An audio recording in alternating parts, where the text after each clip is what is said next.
The meeting will come to order. Good evening, ladies and gentlemen. It's Thursday, May 29th, 2025. Welcome to the regular meeting of the Board of Education. Will everyone please rise for the Pledge of Allegiance led by Mr. Phil Howard? To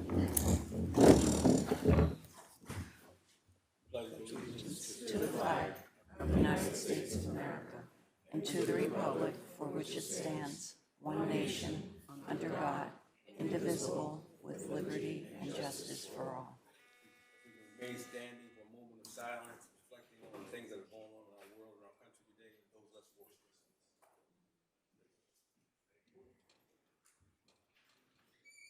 Thank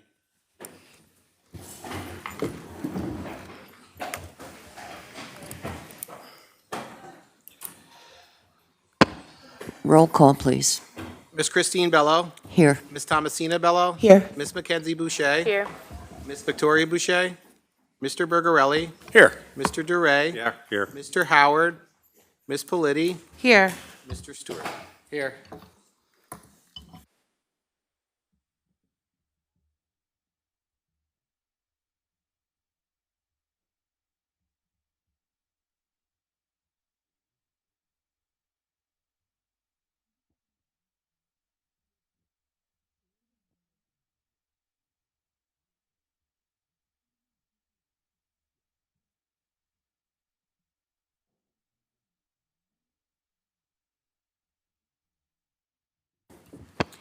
Next up is public comment on agenda items. Please, when you come to the podium, state your name, the municipality you live in, and what resolution you're referring to. Thank you. Who do we have? First person signed up on agenda items is Mr. Mark Levenstein.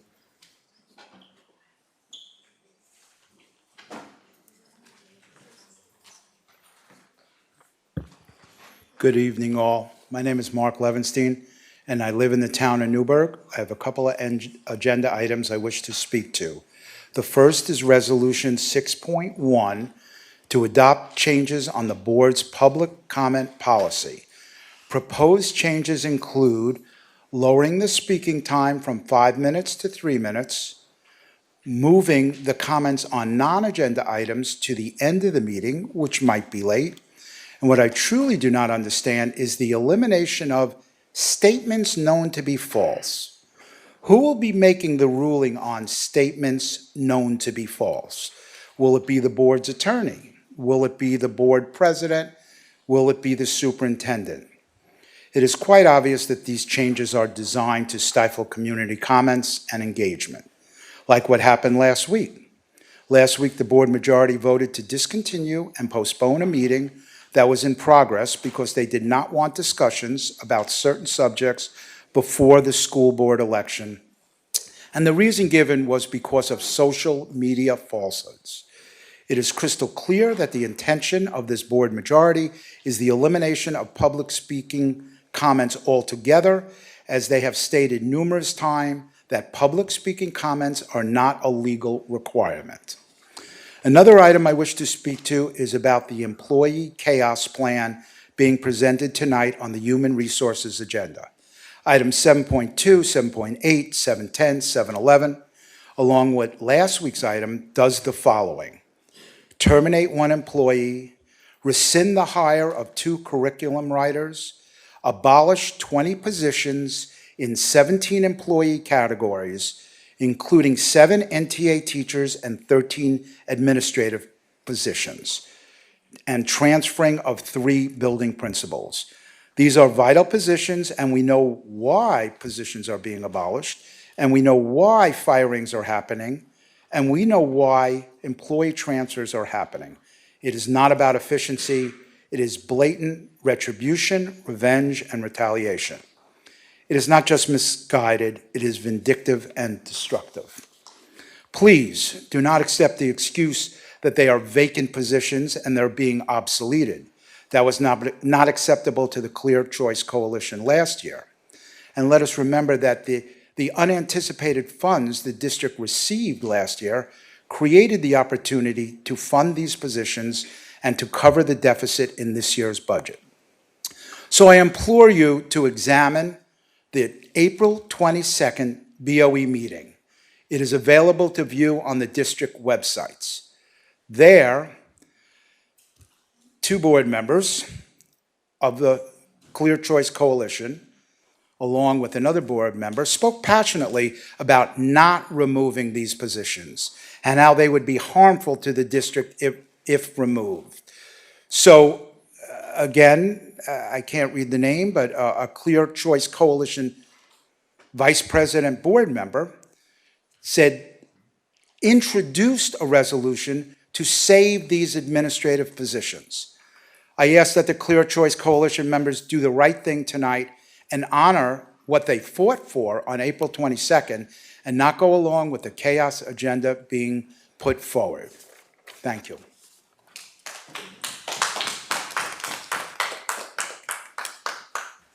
Ms. Riley Maida.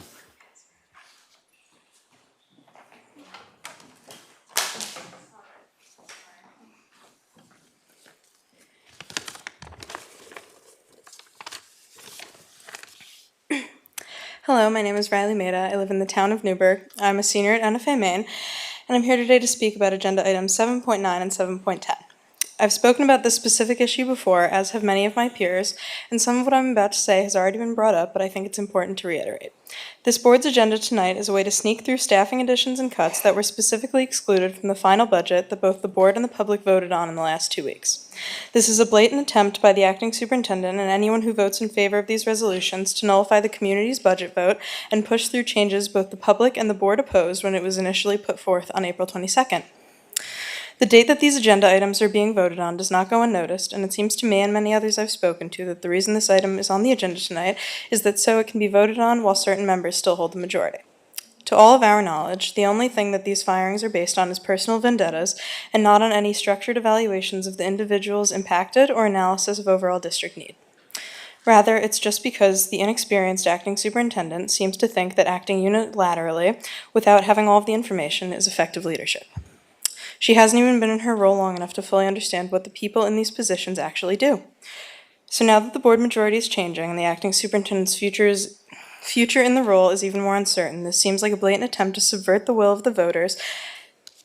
The creation of these new executive positions could also cause a potential tax increase for the residents of this district that, once again, they had no say in this potential increase because there was no discussion of the potential impact of these staffing reductions in the budget vote 2 weeks ago. Nor do we know what the actual salaries of these executive directors will be and if there's adequate money in the budget for them.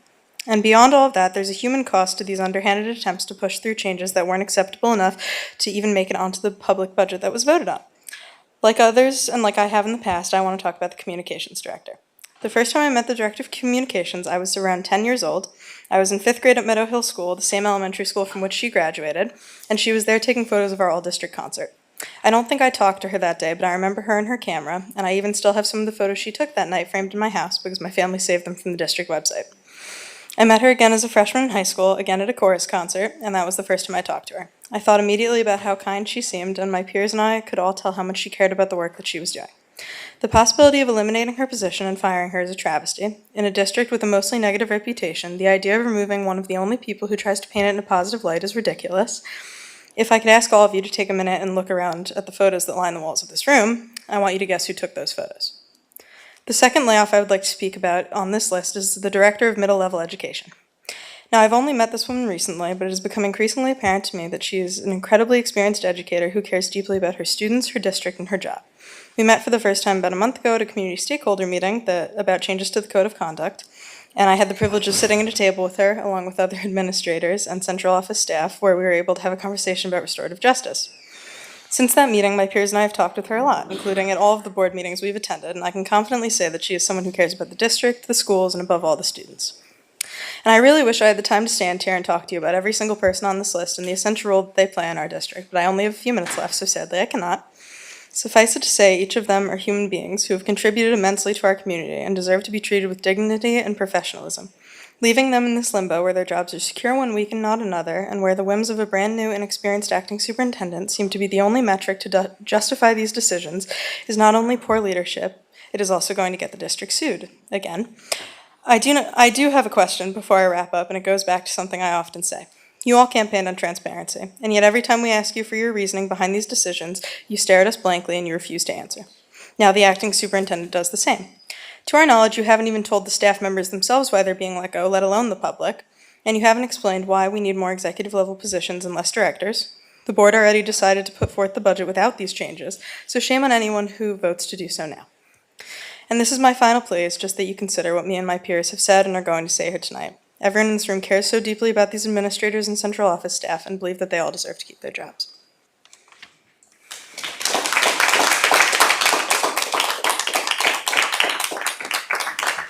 Ms. Elena Berninci.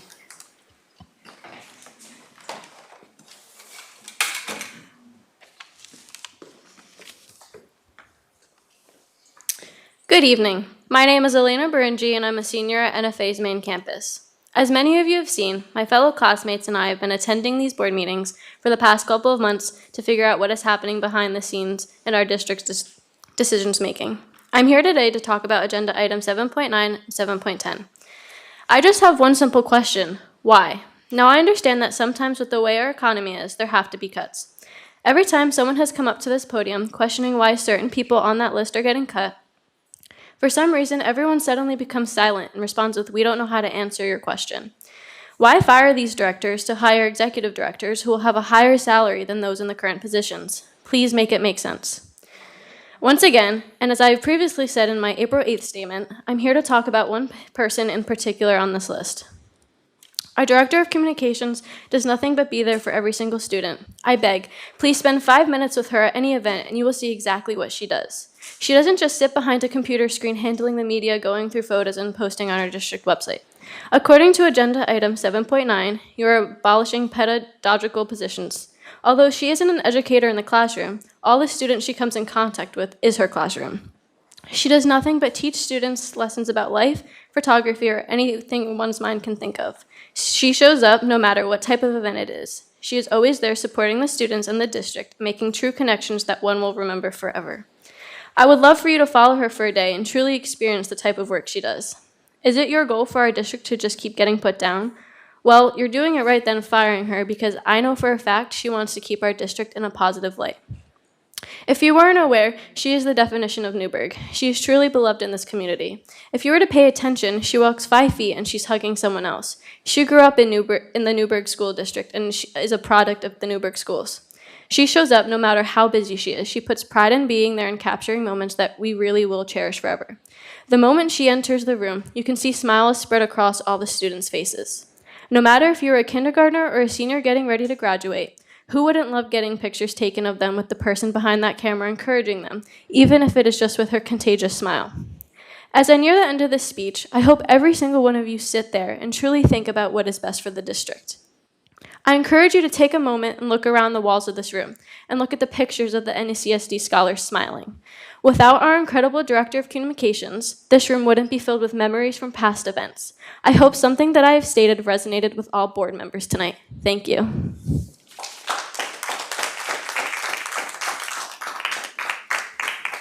Ms. Dawn Fuchek.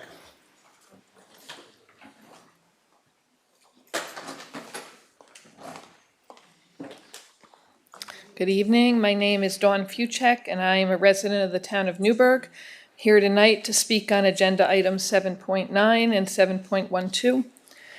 At the regularly scheduled board meeting on April 22nd, a proposed budget was on the agenda for board approval to be presented to the voters at the May 20th annual budget vote and school board election. The acting superintendent, however, was not in attendance at that meeting. The proposed budget included staff reductions that had been recommended by the acting superintendent.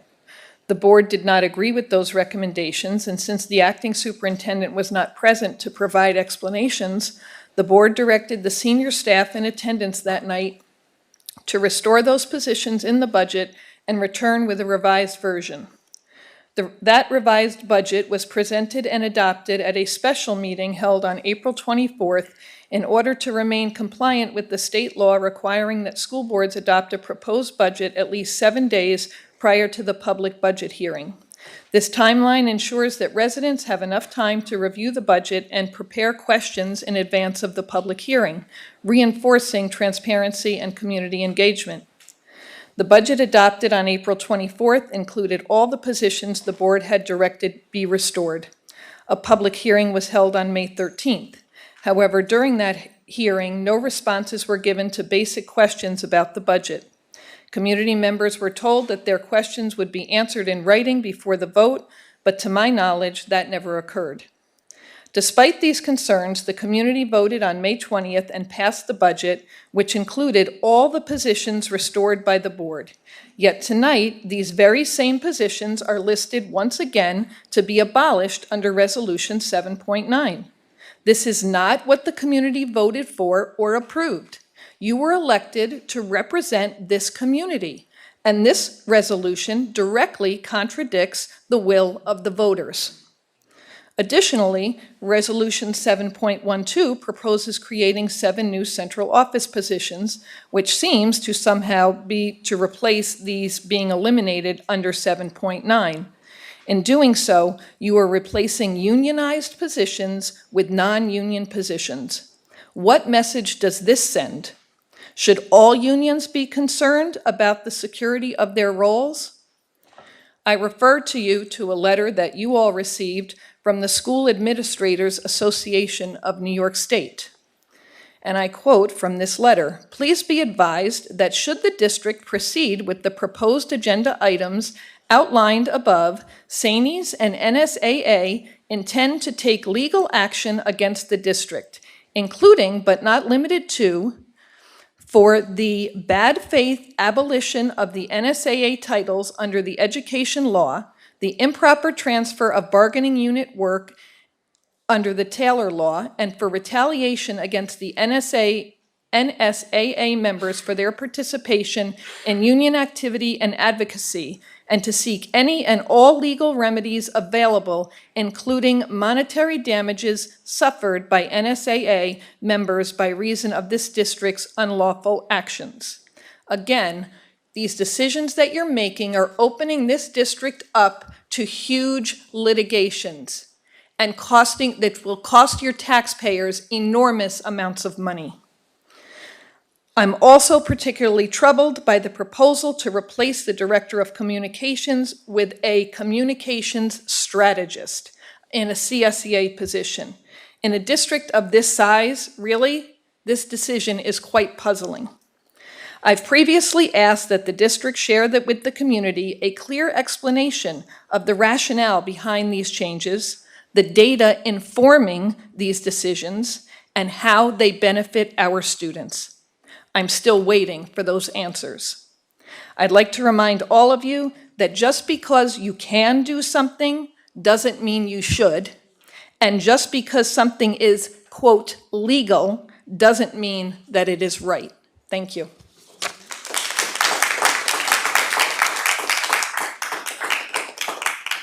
Ms. Tracy Wallace.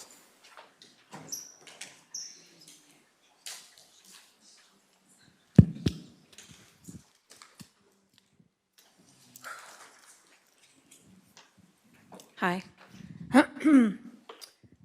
I'm going to talk about 6.1 and 6.2, the policies. I emailed the board about policy number 3220, the deputies of the superintendent. As I was doing my research on our school, I was looking for our process and our duties of our superintendent and our policies. And I looked through and I realized that in our policies, we had a policy, I believe it was 3220, that was from 1982 and was not updated or revised in 40 years. So I emailed the board, I gave them the information, I gave them, I tried to email as much information as I had. The New York State, sorry, let me look at my photos. I'm just going to read off the, sorry. The New York State School Board Association. Policy is a set of broad written guidelines created by the Board of Education to chart your school district's course of action. Policy is your school board's single most important function. The New York State School Board Association policy services are provided to you by expert consultants with more than 35 years combined experience. There was an example policy of 3220 that is up for, I think it's 6.2 for first reading, and it was completely crossed out. All of the duties for the superintendent were crossed out. So I would just like some clarification on why 3220 is on there and it's completely crossed out. Because again, policy is your guidance in which the school board should be governing. The school board should be running as a board. And as a board, you should be running with your policy, you should be governing with your policies and policies in place that can, that has boundaries, that works on your relationships. And as far as the deputy, I mean, as far as, not the deputy, I'm sorry, as far as the superintendents, the duties of the superintendent, was on 3220. That was completely crossed out. Should have been in place so that it works on your relationship and the guidance and boundaries from which you should have had earlier from the suspended superintendent in place that could have gave you some guidance and help with what we now have as a suspended superintendent because you were trying to get an external audit. But if you had a policy in place from which the board can use as guidance, you could use your policies and go back to those policies and say, let's work on these policies together and work as a board instead of legal. No one up here is a lawyer. So we should not be going to our lawyer for policies that we should have in place that we should be governing, right? We should be using our policies to govern, not our lawyer to govern. So you should be working on current policies that are in place. And I gave you an example of Valley Central having this policy in place, and you completely crossed it out. Why would you cross out a policy that you can refer to back to and work on these relationship and cohesiveness within your board and work as a board? You should be working as a board on policies, not going into executive session every 5 minutes for us waiting out here to discuss with your lawyer things that have policies that should be in place. So I'm asking you to stop crossing out policy that should be in place, that the duties of the superintendent should be there so that you can refer back to those policies and not have any bias and grab things from the sky. Because what I see is grabbing things from the sky is sometimes we like to take the New York State Board Association and say, oh, you know what, you're causing a disturbance, we're gonna use this example as guidance, but you have a guidance and you crossed it out. So it's when you feel like using it. It's not when you feel like using it. When you have a policy in place, those are the policies that you need to govern with. Those are the policies that you need to adhere by. Those are the policies that help this district run. And why we are a hot mess, because we are certainly a hot mess, is that we do not have policies that are current. We do not have policies that we are adhering by, and we are not working as a board on these policies. So I'm asking you to update your policies and stop going to the lawyers that obviously this is not working because we've been a few boards now going through legal, and a lot of people are suing us. And if we had policies in place, we wouldn't have everyone suing us left and right and grabbing legal. No, you're not lawyers. Govern properly, please, and work on these policies. And please, as a first reading, go back and uncross the duties of the superintendent. Thank you.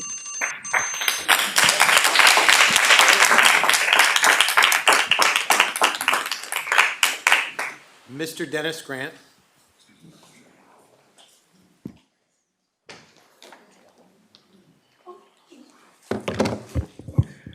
Good evening, Dennis Grant. I'd like to talk about 11.2 resolution to approve the creation of a new club, the Hip Hop Step Club team.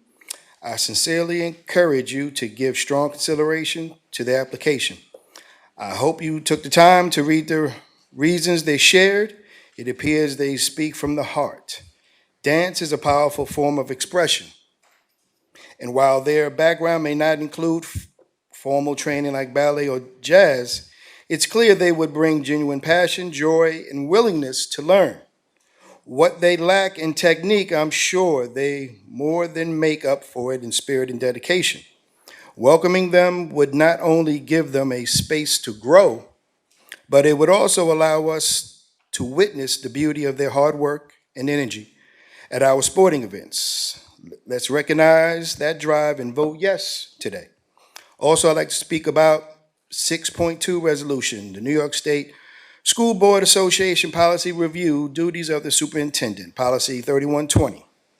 Please correct me if I'm mistaken, but Policy 3120 clearly states that the Superintendent of Schools, as the Chief Executive Officer of the Board of Education, is assigned specific powers and duties. So why are those very duties all crossed out in the proposed revision? Was this an oversight or a Freudian slip? What message does it send when the documented responsibilities of the district's top administrator are visibly struck through? What exactly is the intent here? Because what it implies is a troubling disregard for accountability and clarity in leadership.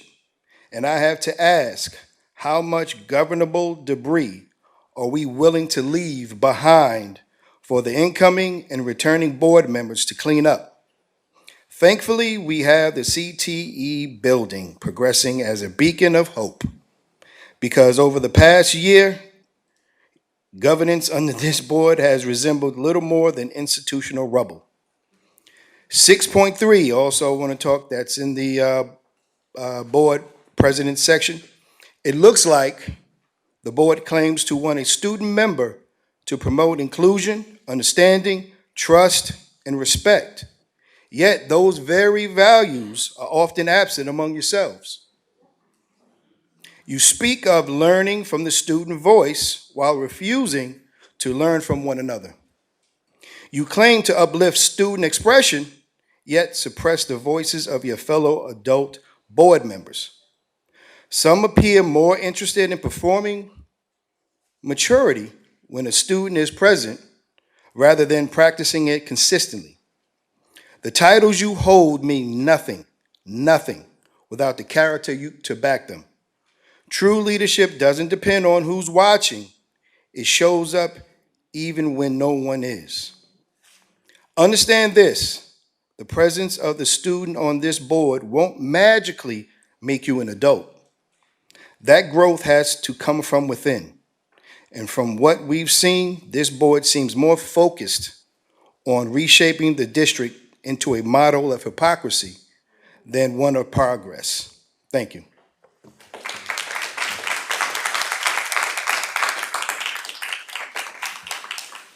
Miss Alexandria Crawford.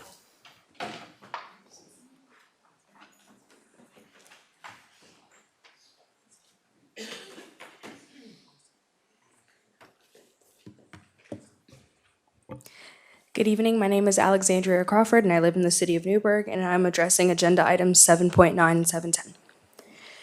Good evening, Board of Ed members, students, staff, and community members. My name is Alexandria Crawford, and I'm the Executive Council President, an athlete, an honor roll student, and I'm committed to attend Monroe University.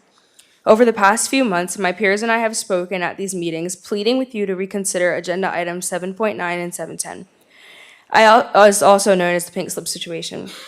It saddens me that I have to stand here again and ask you to rethink your decision. Many of the staff members affected are more than just employees. They are mentors, leaders, and role models in our lives.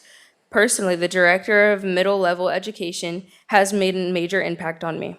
From the first time I met her, she was the sweetest and most positive person. She had this calming yet exciting energy about her that made you want to love her. When I first started speaking at these board meetings, she congratulated me and celebrated my leadership. She also reminds me to speak up for what's right, even when it's hard. Though I'm no longer in middle level, I still look up to her. She supports students of every grade and continues to be a constant source of positivity and guidance. Imagine watching someone who has supported you be forced out without any clear explanation. Us students are left in the dark. We deserve answers. Regardless of politics, this situation is morally wrong. Please, listen to us. Students are directly impacted by your decisions. If you truly care about us, please show it through action. As a graduating senior, I stand not only here for myself because I don't even get to reap the benefits of what I'm fighting for, but for the students coming after me. That's what it's for. People say we don't represent the entire student body, and it's true because that would be impossible. I can't talk to 759 graduating seniors. But those of us that do speak out, or 2 of us are student council presidents. We're all CTE participants in various art classes, photography, chorus, whatnot. And many of us have talked to peers across different grades and backgrounds, even across different political views, because it's important to talk to people and get other points of views. Most of us share the same concern. Why are the people who make us feel safe, heard, and supported being let go of? Wouldn't you want the students to feel safe? Wouldn't you want us to feel heard? Most of us also have another question. If these changes were to be made, how would the Newburgh Enlarged City School District be financially affected if there were to be lawsuits, and how would that be addressed to community members who are taxpayers? So please, as a student who's leaving this district and again doesn't get to reap any of the benefits that I'm fighting for, listen to the students. We're powerful and strong, and we have a voice that deserves to be heard. Thank you.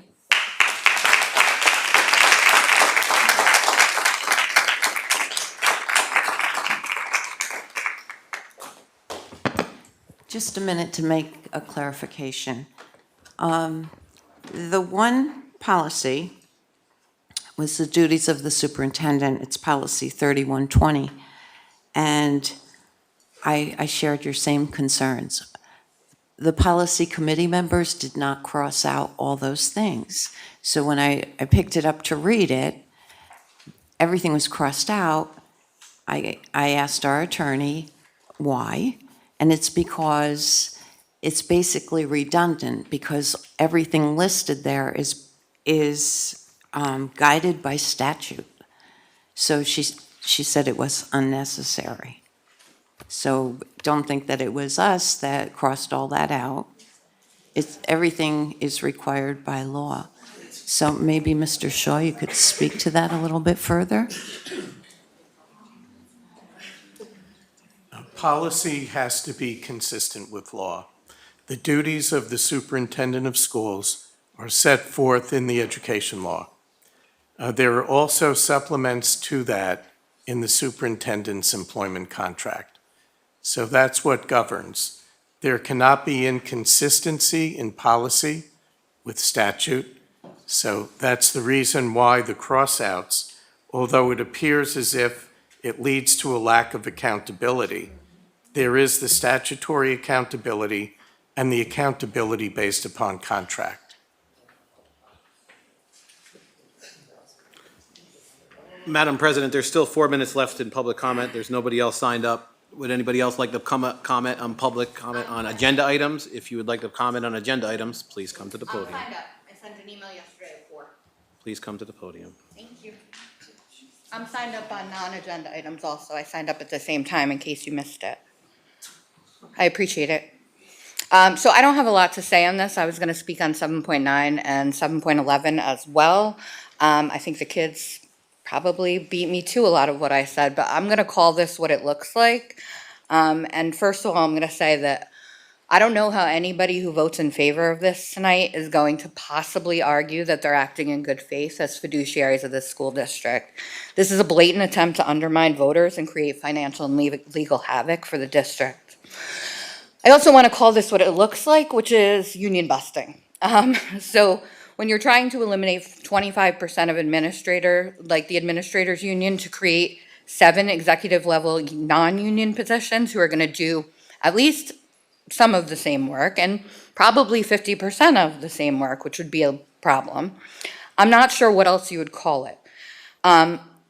I am sure that you would call it an inexperienced board majority, allowing an inexperienced acting superintendent to run wild, restructuring the school district with no input from anyone, including our cabinet or the many stakeholders impacted by the restructuring. This would have been a good thing to hire a consultant for, something we actually needed a consultant for and could have used their leadership for. Whether they could have told us whether or not a brand new acting superintendent with no experience was on the right or wrong track in reimagining the entire organizational structure of the district. Seems like the kind of thing you might want expert input on. This is not something an experienced senior level administrator would take on without that input, and it's just evidence of how far over their heads the acting superintendent and the board majority are here.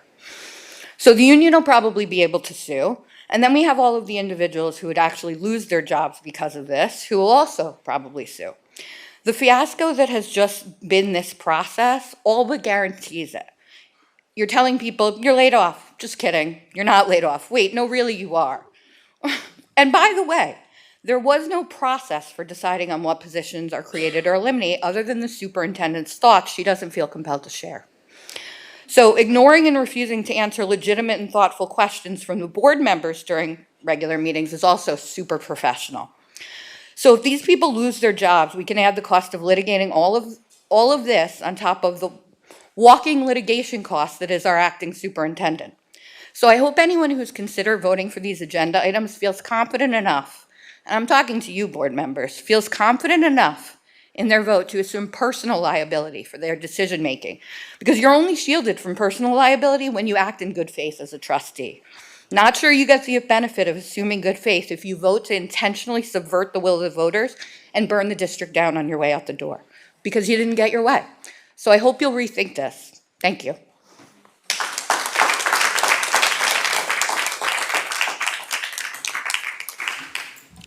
The first person signed up for non-agenda items is Mr. Mark Levenstein.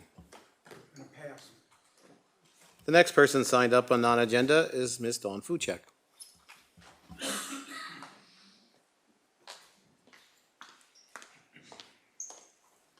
Dawn Fuchek, Town of Newburgh. I'd like to address the ongoing censorship and silencing of this community by the current board majority. Let's begin with the regular board meeting on May 13th. The meeting opened with a student recognition for my brother's keeper, followed by the required public hearing for the 2025-2026 Newburgh Enlarged City School District budget, scheduled for a 7 p.m. start. Questions raised during the budget hearing also went unanswered, with the acting superintendent promising written responses before the May 20th vote. To my knowledge, those responses were never provided. Due to the fixed time of the public hearing for the start of the public hearing on the budget, the agenda was altered. After the budget hearing, in a deeply troubling move, the board president introduced a motion to adjourn the meeting before the public could speak and before key agenda items were addressed. The justification: misinformation circulating on social media. By cutting the meeting short, the board president not only silenced the community, but also suppressed her fellow board members. This was a clear act of censorship, violating the principles of open governance and public transparency. It reflects an ongoing pattern of suppressing dissent and public participation. The cancellation prevented discussions of critical district matters, notably a lawsuit filed by the acting superintendent against the very district she oversees. This happened just days before a crucial school board budget vote and school board election, further raising questions about the timing and intent. Then, on May 15th, during a policy committee meeting attended by 2 board majority members, changes were proposed to the public comment rules, and they were advanced and added to tonight's agenda under Resolution 6.1. These changes include cutting speaking time from 5 minutes to 3, pushing non-agenda public comment to the end of meetings, potentially placing those comments between 10 p.m. and midnight, and prohibiting so-called false statements during public comment. Who is going to decide what is a false statement? Moreover, a special meeting was scheduled for May 21st. That meeting is typically reserved only to certify election results. However, the entire agenda from the canceled/postponed May 13th regular meeting was moved to this special meeting. According to board policy, special meetings are for urgent matters, not a substitute for regular meetings. This is a direct contradiction to board policy and apparent effort to shield the community from vital information, especially concerning ongoing litigation. In addition, special meetings do not allow for public comment. This special meeting included controversial items, including but not limited to the reassignment of 2 respected, longtime, highly qualified principals and the hiring of a director of grants whose qualifications for the position had been questioned. By moving these items to a special meeting with limited transparency and no public input, the board majority effectively concealed critical decisions from the community until after the election. These actions demonstrate a disturbing pattern: canceling meetings to avoid accountability, using special sessions and special meetings to restrict public engagement, and applying policy inconsistently. This behavior undermines the full board's authority, erodes public trust, and calls into question the current board majority's commitment to lawful, open governance.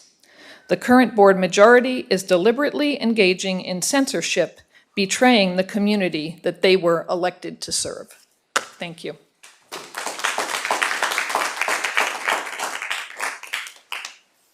Ms. Tracy Wallace.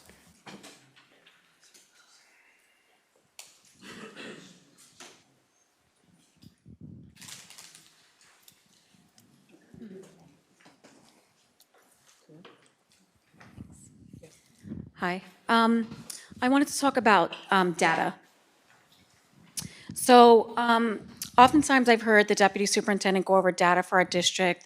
I've been to many meetings where we had presentations on our current curriculum, reading and math programs, and where they came from, and I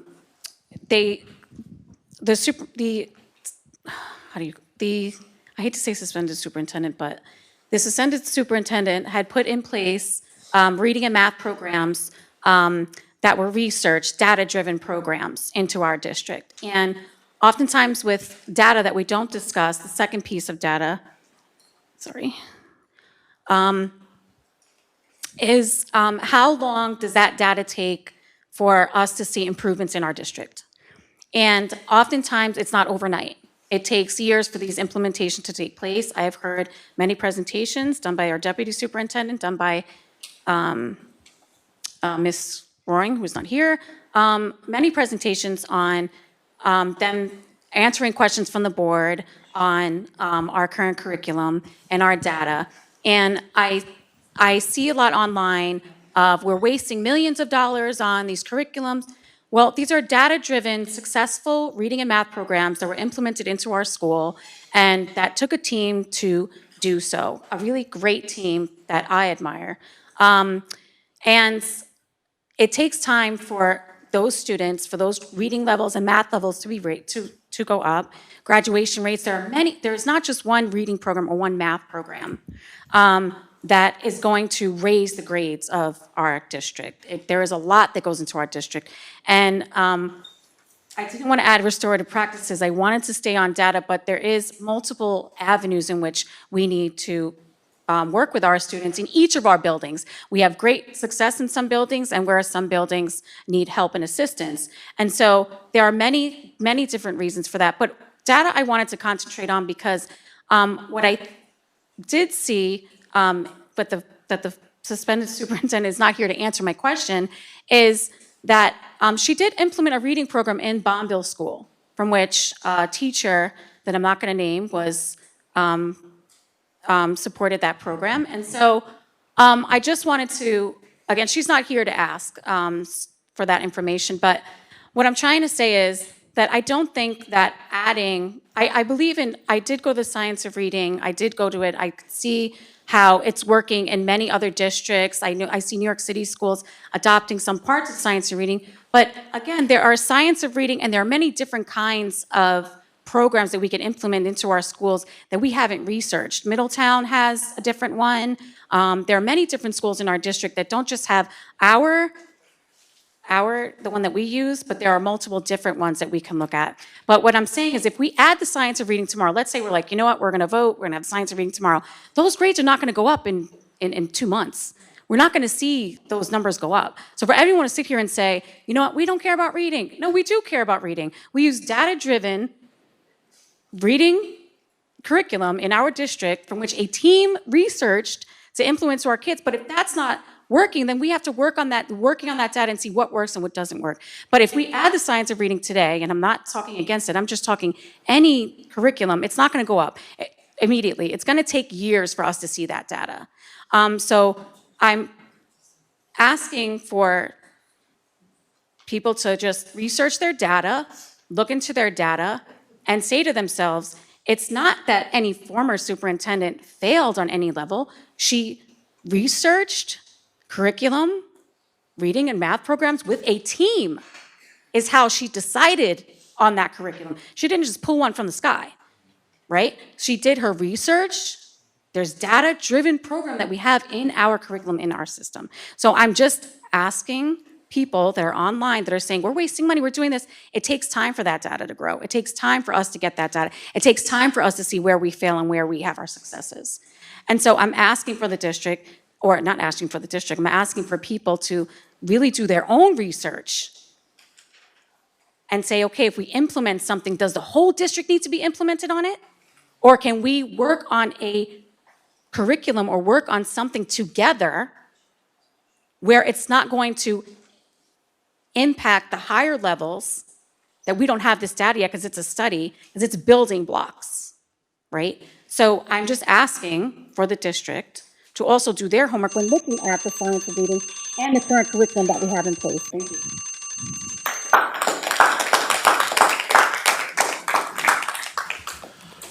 Mr. Dennis Grant.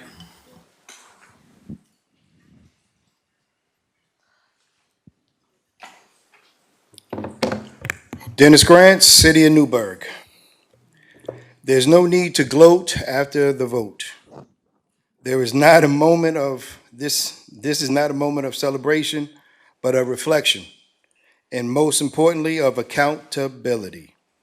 The soft bigotry of low expectation expressed by a former school board member on social media reflects a deeper dysfunction within our community. I wonder the type of care and professionalism our scholars received under that individual's educational tutelage during their career. An African proverb reminds us, the axe forgets, but the tree remembers. For too long, the acts of professional bullying, squandered resources stew, and political maneuvering had struck the roots of our district. But the tree remembers. Our educators remember. Our administrators remember. And our children, our scholars, will carry those scars unless we take responsibility now. We are at a crossroads in this district again. The damage done is not abstract. It is real. It is personal, and it is avoidable. To the Newburgh Teachers Association and this school board, shame on you. Shame for allowing division to fester. Shame for weaponizing contracts instead of wielding collaboration. Shame for cultivating a culture where retribution replaces respect. Let me be clear. I believe in unions. I am in a union. But belief in collective power does not mean blind loyalty to dysfunction. Your mission as a union is to promote quality education, to elevate the teacher profession, to secure the conditions necessary for effective schools, and to take pride in representing your members. But where is the pride in attacking those who hold you accountable? Where is the purpose in backroom deals and short-term wins that come at the cost of long-term student success? You fight for your members, yes, but where is the fight for your product, our scholars? Where is the pride in our students? These go-backs aren't just names on the roster, they are our legacy. They are learned in Newburgh, and that ought to mean something. If these scholars were cars, would you buy one without a warranty? Of course not. You want to know the manufacturer stands behind the product. So why don't we demand the same from those shaping our children's minds? This current contract push wasn't just negotiation, it was manipulation. It was a plot to secure a deal while eliminating the very people who dared to ask the hard questions, who dared to demand accountability. And here's the truth.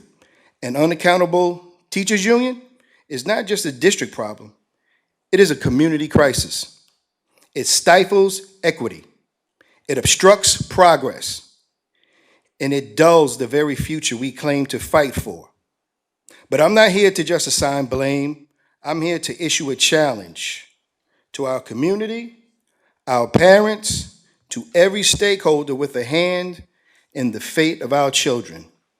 Do more, expect more, demand better. Let's not only hold others accountable, but hold ourselves as well. Let us increase the value of Go Back named. Let's make learned in Newburgh not a question, but a badge of honor, because our students deserve it, because our educators need it, and because our future depends on it. Thank you.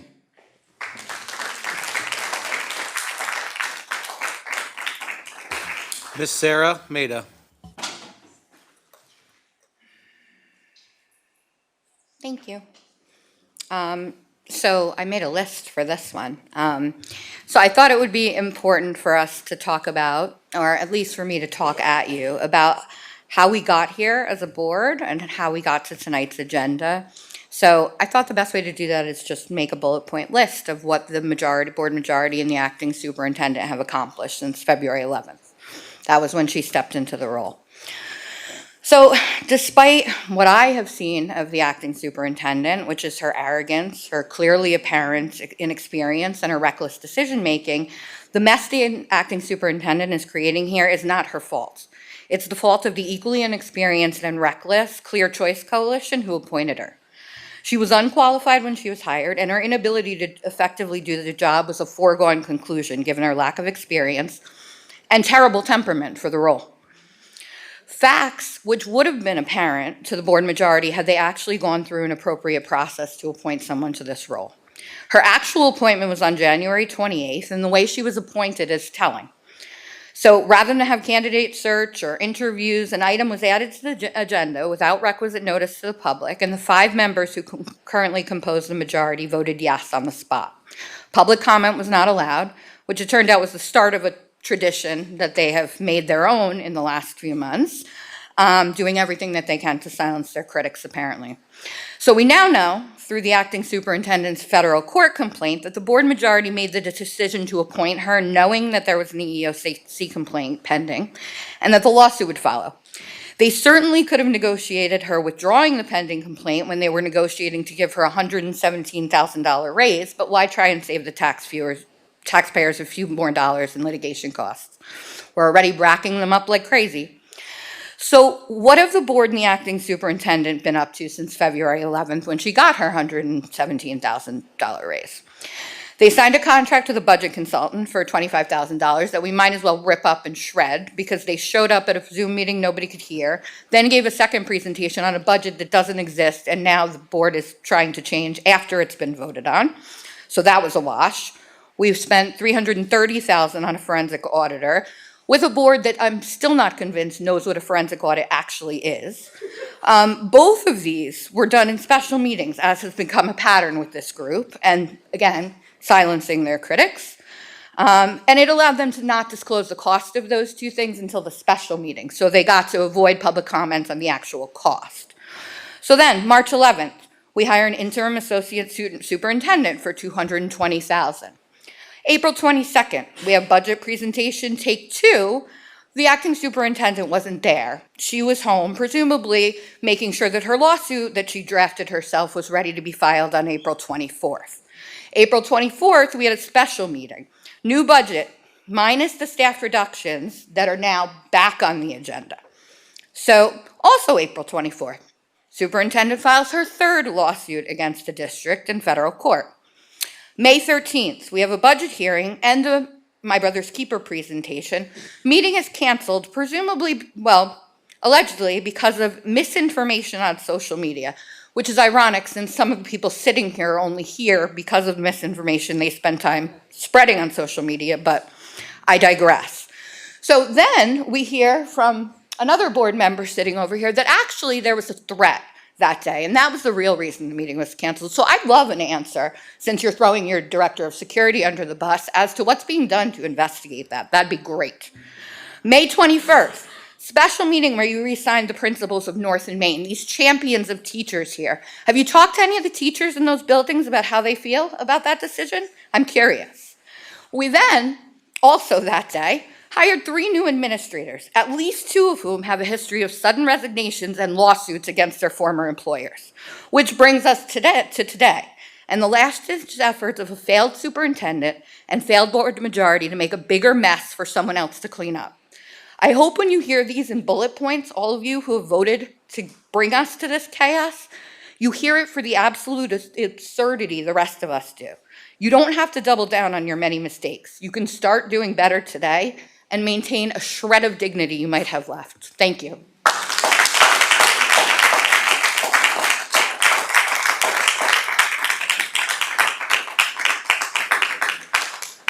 Mr. Ronaldo Santiago.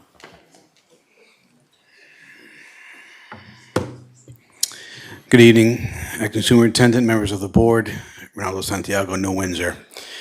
As everyone knows, I was involved in the candidacy for running for the school board, and during that process, I encountered factors that I found quite detestable.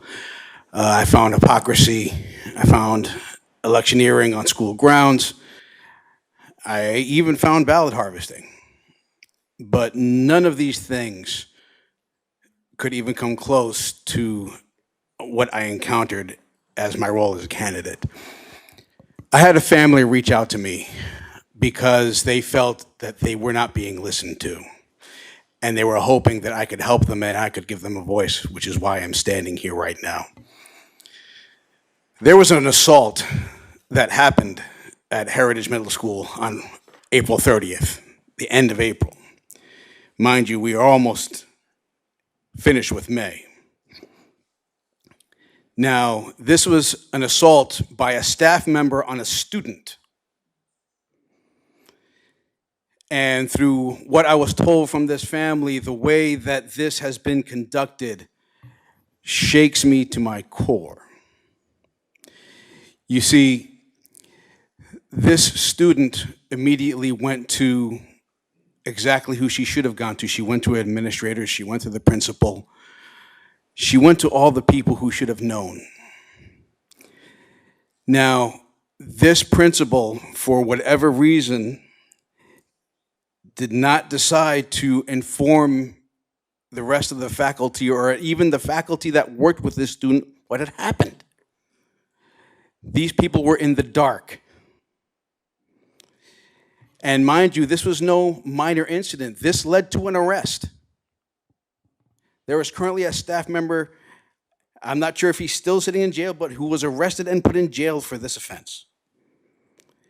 And I just find that the lack of communication, something that I have come to this podium and spoke about time and time again. Now, just due to the sensitive nature of it, I realize that perhaps this is not for blasted dissemination, but at least for the administrator to talk to his staff for this student. That didn't happen. And that didn't happen for several weeks. As a matter of fact, it was the parent who had to go and contact these teachers. Now, in my understanding, this will pertain, now my question is, especially pertaining to the policies that I know some on this board fought so hard against changing them because they felt the optics were bad. Now, how does it affect the policies regarding hiring people who have been accused of sexual assault? Because this, if the policies were correct, this, I'm not even going to go there. I'm just going to say this. We must protect our children. Not only this incident, I just learned of an incident today about another student getting assaulted by a Chromebook, losing teeth. Now, I realize that sometimes these answers are not easy. I realize that sometimes they are complex problems that require complex solutions and require a lot of people to put their heads together. But for the sake of our children, we need to put our heads together. How can we expect our children to learn if they have to worry about what's around the corner, be it from a staff member or a student? I'm curious as to what this staff member's background checks look like when he was hired. And in my research, this was a hire from our suspended superintendent. How did those background checks look like? Was there any indication that this person could have been a danger to students? Thank you.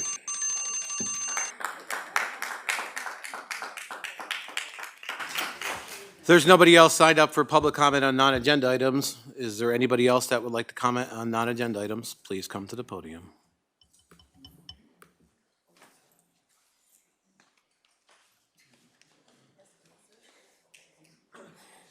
Good evening. My name is Starla Burks. I'm a City of Newburgh resident. I wasn't going to say anything. I was going to sit back there, be quiet, and just do my due diligence as a resident.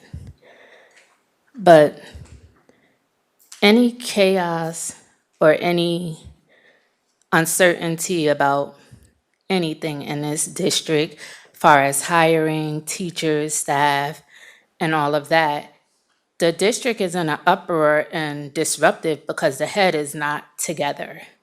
Our superintendent is running, our acting superintendent is running amok, doing what she pleases. The board don't know what they're doing. The board votes yes to something, comes back, votes no to the same thing. All of the uncertainty leaves a cloud of uncertainty on our students.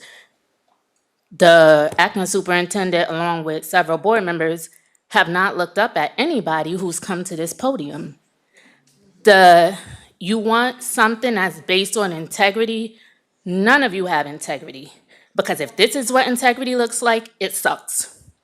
Because none of y'all pay attention to anything. Y'all come in here, y'all on y'all tablets, y'all phones, picking nails, hiding behind masks, no interaction, attitudes, everything, body language is on 1,000. Like, it doesn't matter what you say, I'm gonna do what I wanna do.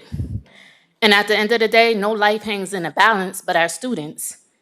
If there's any uncertainty about anything, I'm pretty sure every employee is vetted. As the HR person has said before, they go through an extensive background check, da-da-da-da-da, da-da-da-da. So it's not to throw blame on the previous the suspended superintendent or the acting one. I'm pretty sure if anybody had any allegations of messing with a student or harming a student, they wouldn't have been hired in this district. And for some community member to get up here and say that, that makes me think twice about you and what you think. Because if you felt like you could do something, maybe you should go apply and get hired. But because we just have people sitting in seats, mouthing off and taking no action for anything, this is what we get as a district. This is the representation that we get. None. It's saddened. It's terrible because now we sit here, people's jobs and lives are on the line because everybody wants their own agenda accomplished. Please accomplish the agenda of our students. So at the end of the day, let it be about our students and not ourselves. Let's just get back on track. Can we please get back on track? Can we please focus about our students? Our students are what matter. Nobody else in here matters more than them. None of them matter. Nothing else matters. Our students matter. Our students have been crying out for the last few months for y'all to listen, for y'all to acknowledge them, for y'all to adhere to something. And if this is what we're going to get going forward, this is sad. Because I don't want a superintendent who doesn't engage with me by looking at me. I don't want a superintendent who act like they don't hear me. I don't want a board who is representing me but don't hear me. How can you represent somebody you choose not to hear? That's heartbreaking to me. And I can imagine how our students feel because they don't know how to respond to anything. They don't know the stuff that goes on Facebook should not have ever come to this board meeting.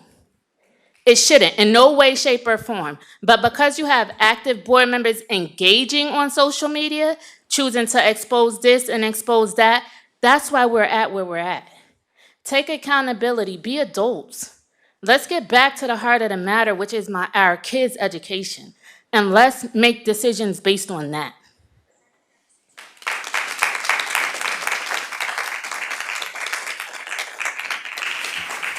There's 3 minutes left in non-agenda public comment. Is there anybody else that would like to address the board on non-agenda items? Please come to the podium. My name is Enene Williams, City of Newburgh. I want to say most of the points have already been made, but I want to make this clear. When you want someone to do something, you model it yourself. When I started coming to these board meetings this year, the first one I came to, there was a person invited here. Social media was the point and object of the discussion on that day. If you don't want social media information perpetuated, don't involve yourself in the conversations nor begin them on social media. The other thing is we are the community. There would be no school district without the taxpayers. I am a product of the Newburgh and Large City School District. I am a community member. I am a retired teacher.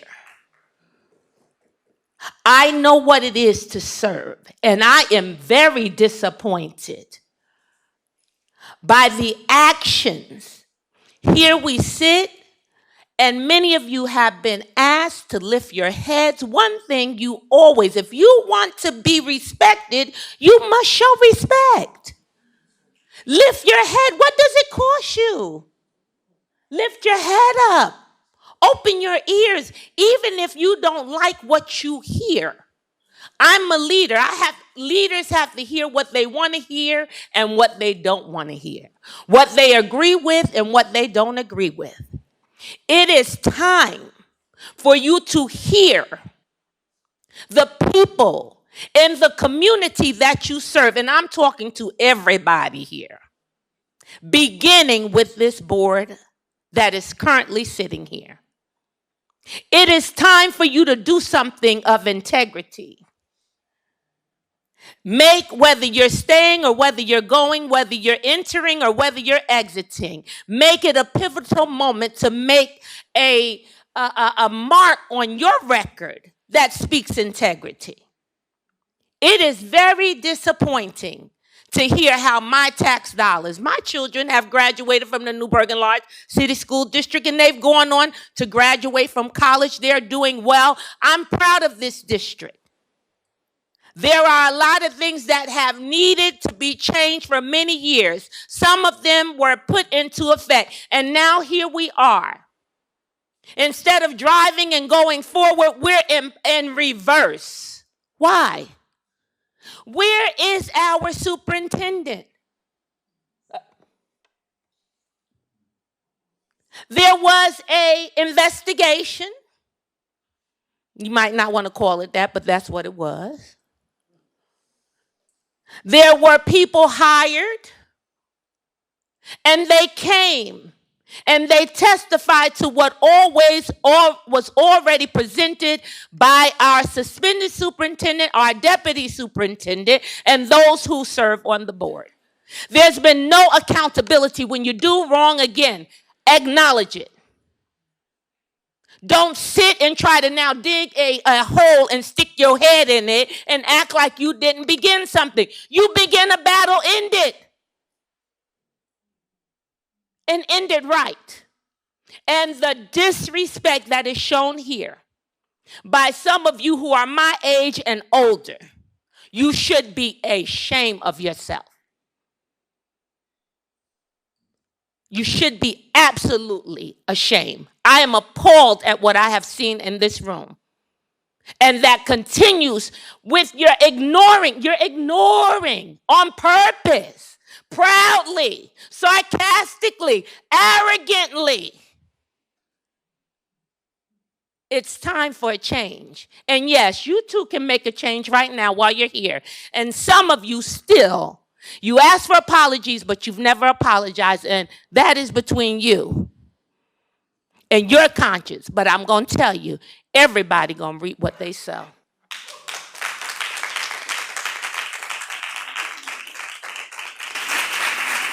The 30-minute time has expired, Madam President.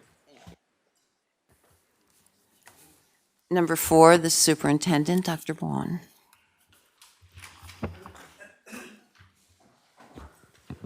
Thank you, Madam President and esteemed board members. I want to report on having the pleasure of attending the outstanding student luncheon at Orange Ulster BOCES. Also in attendance was Mr. Dotto, Ms. Valentino, and the parents of Ryan Wicker, our valedictorian for Newburgh Free Academy class of 2025. I want to tell you a little bit about our valedictorian, Ryan Wicker. Next year, he plans to study at Marist University. While at Newburgh Free Academy, he was a multi-sport athlete, demonstrated leadership as the captain of the NFA boys lacrosse team, and outside of school as the captain of the Orange County West Varsity High School hockey team. He also played travel hockey and is a member of the NFA's National Honor Society. Our salutatorian this year is Ms. Grace Masanti. She will be attending Oberlin College and Conservatory to study vocal performance and cognitive sciences this fall. She plans to be an opera singer and a classical voice teacher. Throughout her time at NFA, she was involved in 4 musicals and assisted in music directing, a part of the Madrigals, Advanced Dance, Student Council, and National Honor Society. I want to congratulate Ryan and Grace for this honor and thank their parents for attending the luncheon. It's always good news.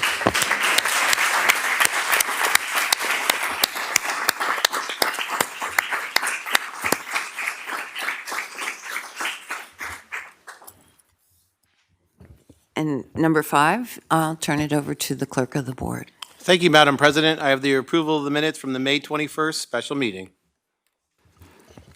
I have resolution 5.1. Can I have a motion? So moved. And a second? Second. Roll call. Ms. Thomasina Bello? Yes. Ms. Mackenzie Boucher? Yes. Ms. Victoria Boucher? Yes. Mr. Bergarelli? Yes. Mr. DeRay? Yes. Mr. Howard? Ms. Politti? Yes. Mr. Stewart? Yes. Ms. Christine Bello? Yes. That concludes my items, Madam President. Number 6, I have 6.1 and 6.2 on consent. Does anyone want to separate? Mr. Howard? 6.1. Okay. I have my hand up. I'd like to separate them all out. All? Okay. Resolution 6.1, can I have a motion? So moved. And a second? Second. Discussion? Oh, Mr. Howard? Thank you, Madam President. So 6.1 is somewhat disturbing to me, and we continually have this conversation about censorship, and we say we want to hear what the public has to say. We say we want to hear our community. We say we want to hear the constituents, but we put forward a resolution to shorten the time of people to speak to the board to express their concerns. We take the opportunity, and we've had this discussion on many occasions, you want to move the non-agenda portion of the agenda to the end of the meeting, which is so unfair to the public, to parents who come here who have children in school, to people that have to get up in the morning and go to work. And it's just a slap in the face to me to say that non-agenda will be moved to the end of the meetings, and some of our meetings get over at 10, 10:30, 11, 12. For the expectation for people in the public to have to be here and remain here for that length of time, to me, is a disrespect to them, but also it's a form of censorship. I mean, we're talking about moving from 5 to 3 minutes, the speaking time. I mean, we have people that get to 5 minutes and they're not finished. So now we're cutting that time to 3 minutes, and I think it's just a little bit unfair. Anyone else? What I would like to say, I'm sorry, Mr. When the DeRay. policy committee reviewed this policy, what was the purpose of reviewing the policy? Why did it come up just now? Okay. Well, I was going to explain my. Okay. Okay. Yep. All right. Well, let's start with the reducing the time from 5 minutes to 3 minutes. This is not to silence anybody. It's actually to include more people, because at 5 minutes we hear from 6 community members. At 3 minutes you hear from 10. So it was to give more people an opportunity to speak. Secondly, if we have 5 minutes, I mean, if it requires 5 minutes, it has to be a pretty detailed concern. And in that case, they could always write to the board. If they have a concern about the district, write to the board, and we make sure that it gets advanced to the proper administrative officials to address their concerns. This was not at all to silence people. It was to be more inclusive. That's the 3 minute thing. Now, separating agenda and non-agenda, putting non-agenda at the end of the meeting, is so that we can ensure that board business gets done before any distractions take hold. Okay? That's important, because our meetings have been, I mean, it's upsetting. The main purpose of this meeting is for the business of the district. We need to get to it. And then people who are truly interested in everything the district is doing will stay, and they'll speak at the end of the meeting. I didn't see it as a big deal. Mr. Howard. So you think it's fair? No, let me finish. You think it's fair to ask the public to speak on non-agenda items till 11 o'clock at night? That's just you really feel that that's fair? Because I would say the average length of our meeting since July has been 10:30, and you feel that that's fair? I think that we need to get the board business done. That's the main purpose of the meeting. Ms. Bello. Ms. Bello, can you turn your mic on? Ms. Bello, can you turn your mic on, please? I was under the impression that you were on the policy committee, Mr. Howard, at the time that this original policy had passed for the non-agenda comments to be at the end of the meeting. What are you talking about? If you go back, you First were of on all, I the was policy talking to committee. Madam President, and I don't know. Because I she can called still- on me, and I have every right to make a But statement. You were in light of finished. everything that's been going on in this community for the last couple of months, to throw the agenda items to the end of the meeting again, when we purposely bring it to the front so that we can get the individuals to go home and do what they need to do so that we can take care of our business, then to use it under the umbrella that it prevents us from doing our business. If we took care of our business the way we should be taking care of it, that wouldn't impact that. There's 30 minutes put aside for non-agenda and agenda items, which is an hour total. I don't get it. How does that impact our ability to do our business? The board business is the priority. That's why we should go through it and then hear comments. Mr. DeRay. I found it concerning that we consider the people in the seats here as a distraction. That concerns me. The fact that we could say that we're giving more time at the end of the meeting for more people in the real world, and we've all lived in the real world for several years, at how late these meetings run, we don't need 10 3-minute sessions. We don't need any sessions at all because there's nobody here.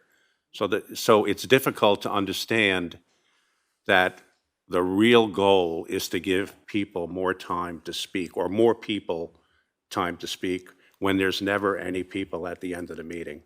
That just makes no sense. And this change makes no sense. And the timing of the change makes no sense. Mr. Bergarelli. Thank you, Madam President. So we have an agenda that's prepared the week before the meeting. It's written out for us, typed out in order, the order in which we always do it. And I don't remember public comments on non-agenda items ever stopping a meeting, ever changing the format of how we do the meetings. We miss a whole section of the agenda because of some public comment. I don't recall that ever happening, and doesn't make sense to me why we would change it now.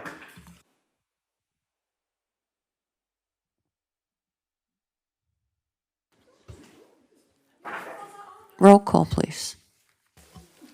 Ms. Mackenzie Boucher? Yes. Ms. Victoria Boucher? Yes. Mr. Bergarelli? No. Mr. DeRay? Yes. Mr. Howard? No. Ms. Politi? No. Mr. Stewart? Yes. Ms. Christine Bello? Yes. Ms. Thomasina Bello? Yes. Passes.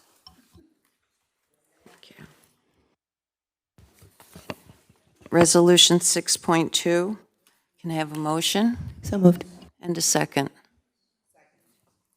Discussion? Ms. Boucher.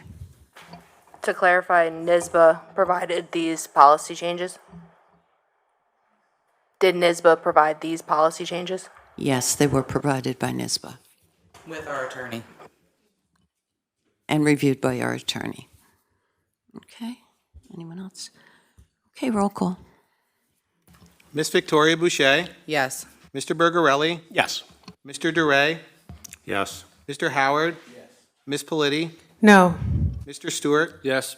Ms. Christine Bello? Yes. Ms. Thomasina Bello? Yes. Ms. Mackenzie Boucher? Yes. Item 6.3. Can I have a motion? So moved. And a second. Point of order, ma'am? It's just a first reading on this one. Oh, right, okay. I'm sorry. Thank you.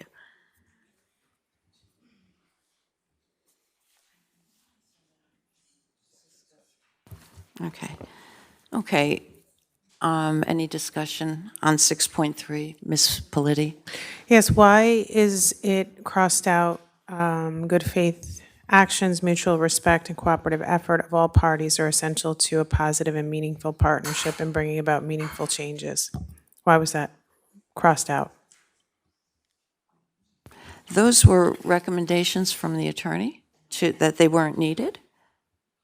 I mean, these were not. Mr. Shaw, can you elaborate on that, please? Could that be read aloud? I have trouble saying that right now. Sure. It says, good faith actions, mutual respect, and cooperative effort of all parties are essential to a positive and meaningful partnership in bringing about meaningful changes. It really is not relevant to student participation as a member of the board. That was our opinion. Does it set a certain tone, though? I mean, it seems meaningful to me.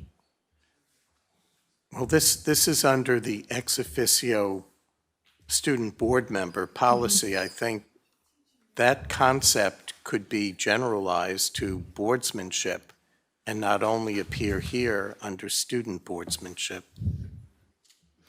I think I'm just wearing my teacher hat right now, and I'm thinking, when we speak to students, we really need to say things very explicitly, and it seems like a good message to have in there.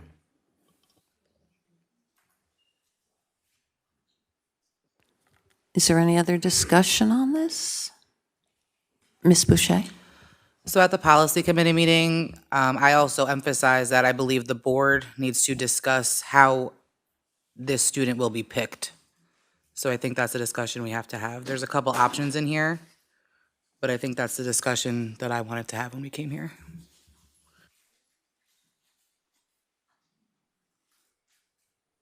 So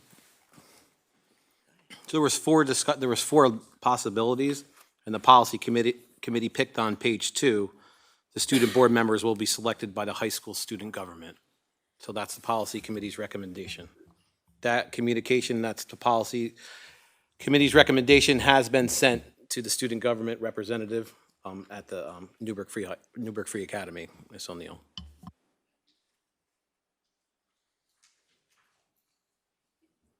And then once the student government selects who they select, the Board of Education would still then have to approve the person to be the ex officio member of the board. Mr. Bergerelli? Thank you. I wasn't at the last policy meeting. I apologize for that. The only concern I would have is we have 3 high school campuses. So how is North and how is West represented along with Maine? Because I know it's something we had a discussion at a previous meeting, but how would that be handled?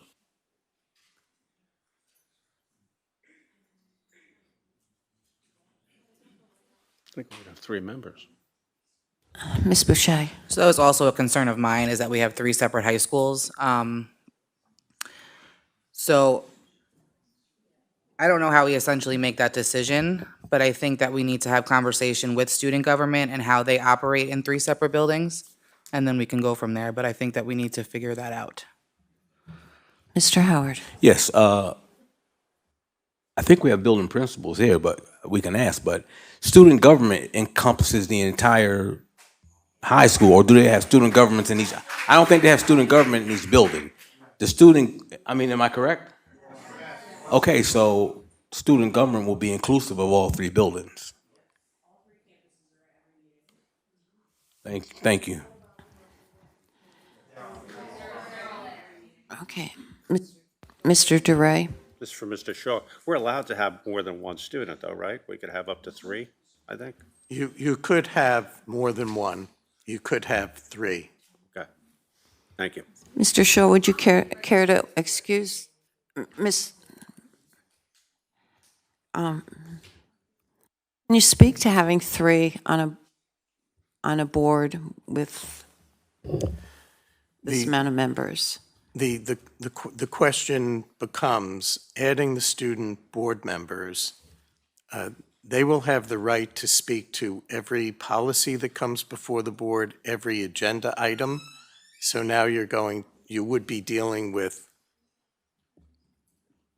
1 more, which would be 10, 2 more would be 11, 3 more would be 12, and that's a pretty sizable board. And that would speak to perhaps having the 1 board member. I think that's more common among what's happening across the state now. Mr. Howard? I respectfully disagree with you, Mr. Shaw. In other high schools, there's usually 1 high school. I would think that, and I think we're not giving our student body or our students enough credit. I think that they can come there as a group of 3, collectively come and have a representative. They could speak before they get there if they have questions. But I don't think, if in fact we did go to 3, I don't think it would negatively impact the work that we do on the board, but it would give us more of a lens of the 3 campuses, number 1. Number 2, I think I trust them to be able to handle that and come as a collective unit as opposed to 3 individuals. That's just me. Mr. DeRay?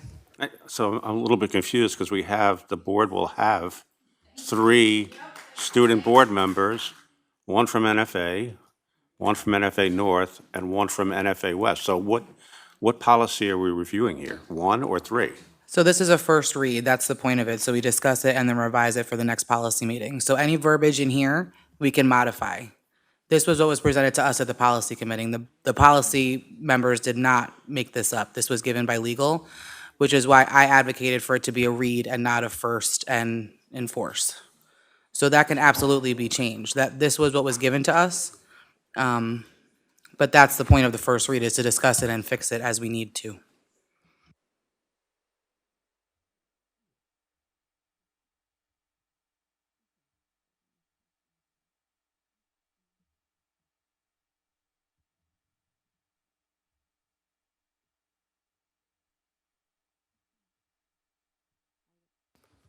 Item 7. One more question, if I Oh, could. I'm sorry. So are we going to send this back to the policy committee? Okay, thank you. I would suggest too, if you email what your concerns would be or how you want the verbiage changed, it can be discussed at the policy meeting. Okay, item 7. Oh. Ms. Boucher? Can I make a motion to go into executive session to discuss employment history of employees? Can I have a second? Second. Roll call. Mr. Bergarelli, Yes. Mr. Duray, Mr. Howard, Ms. Politi, Yes. Mr. Stewart, Yes. Ms. Christine Bello, Yes. Thomasina Bello. Yes. Ms. Mackenzie Boucher. Yes. Ms. Victoria Boucher. Yes.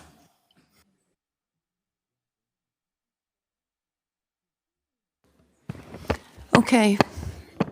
Meeting is resuming.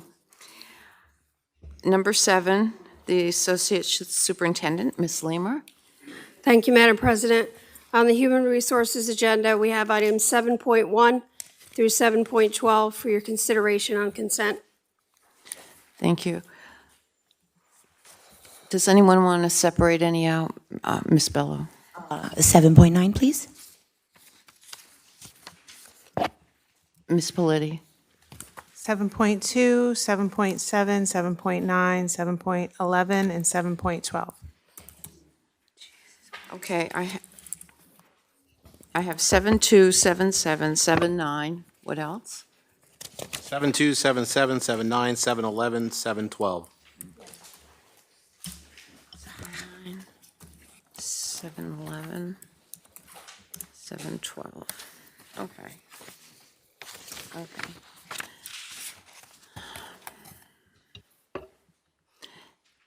Can I have a motion on 7.1 through 7.10 minus 7.2, 7.7, and 7.9? So moved. And a second. Did we Second. get a second? Okay. Roll call. Mr. Duray, Mr. Howard, Ms. Politi, Yes. Mr. Stewart. Yes. Ms. Christine Bello, Yes. Thomasina Bello, Yes. Ms. Mackenzie Boucher. Yes. Ms. Victoria Boucher. Yes. Mr. Bergarelli. Yes. Okay, item 7.2, can I have a motion? So moved. And a second. Second. Discussion? Roll call. Mr. Howard, No. Ms. Politi, No. Mr. Stewart. Yes. Ms. Christine Bello, Yes. Ms. Thomasina Bello, Yes. Ms. Mackenzie Boucher. Yes. Ms. Victoria Boucher. Yes. Mr. Bergarelli, No. Mr. Duray. No. That motion passes. Item, resolution 7.7, can I have a motion? So moved. And a second? Discussion? Ms. Politi?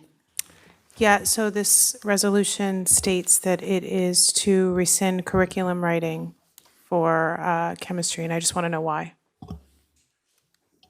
The teacher asked to be withdrawn from it. Thank you. Roll call. Ms. Politi, Yes. Mr. Stewart. Yes. Ms. Christine Bello. Yes. Ms. Thomasina Bello. Yes. Ms. Mackenzie Boucher. Yes. Ms. Victoria Boucher. Yes. Mr. Bergarelli. Yes. Mr. Duray. Yes. Mr. Howard. Yes. Resolution 7.9, can I have a motion? So moved. And a second? Like to motion to table this? We have a motion to table. Can I have a second? Second. Roll call. Mr. Stewart? Yes. Ms. Christine Bello? Yes. Ms. Thomasina Bello? Yes. Ms. Mackenzie Boucher? Yes. Ms. Victoria Boucher? Yes. Mr. Bergarelli? Yes. Mr. Duray? Yes. Mr. Howard? Yes. Ms. Politi? Yes.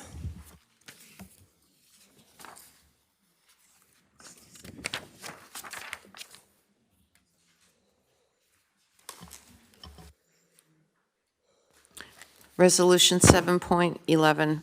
Can I have a motion So moved. and a second? Discussion? Ms. Politi?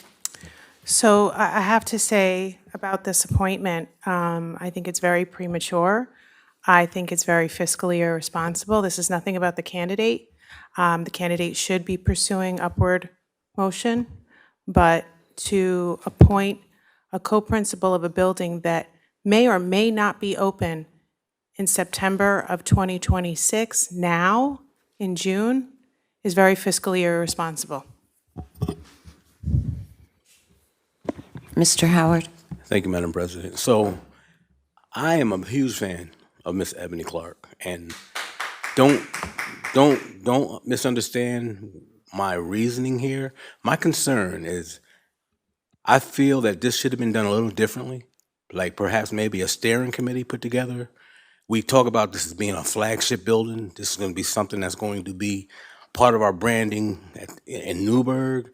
And I think I don't want to put her in a situation where, where she takes the blame for things. Because I know in September of 2026, if things don't roll out properly, I don't want her to be blamed for it. Like, I don't understand why a steering committee was not put together that would have been inclusive of the two co-principals, Ms. Clark, perhaps Mr. Eatree, and maybe some other individuals, so that we can gear up and get ready for 2026, September. Perhaps working with the scheduling and everything that needs to be right. We know when we open a new building how things happen for September. This is going to be a huge building, and I want to make sure that she's given everything that she needs to be successful there, and that the weight does not fall on her shoulders. Because as we know in this district, when buildings aren't successful, the building leaders take the blame. And I wish we would have been able to put a steering committee together first and then move forward. But I will support this because I think Ms. Clark is an excellent assistant principal. She's put her years in. She's done a great job at West. But I just disagree with the process and how it was played out. Ms. Politi? Yeah, I concur with Mr. Howard. I think that she's doing a wonderful job at West, and we do not want to disrupt that career of success. And I also think that it's really disrespectful to the taxpayers to appoint this position for a whole year plus with no building and no students. I think that's the opposite of fiscal responsibility. I don't know any other district that would do that. Roll call. Ms. Boucher? I'd like to make a motion to amend this resolution and have the attorney explain why. Can I have a second? Second. So the amendment would remove the language that's referring to APPR ratings, and that's no longer accurate under the education law. So the amendment would include 1, 2, 3, 4, 5, 6, this 5 lines down through June 1, 2028 at an annual salary of $187,779. That would be the end of the provision.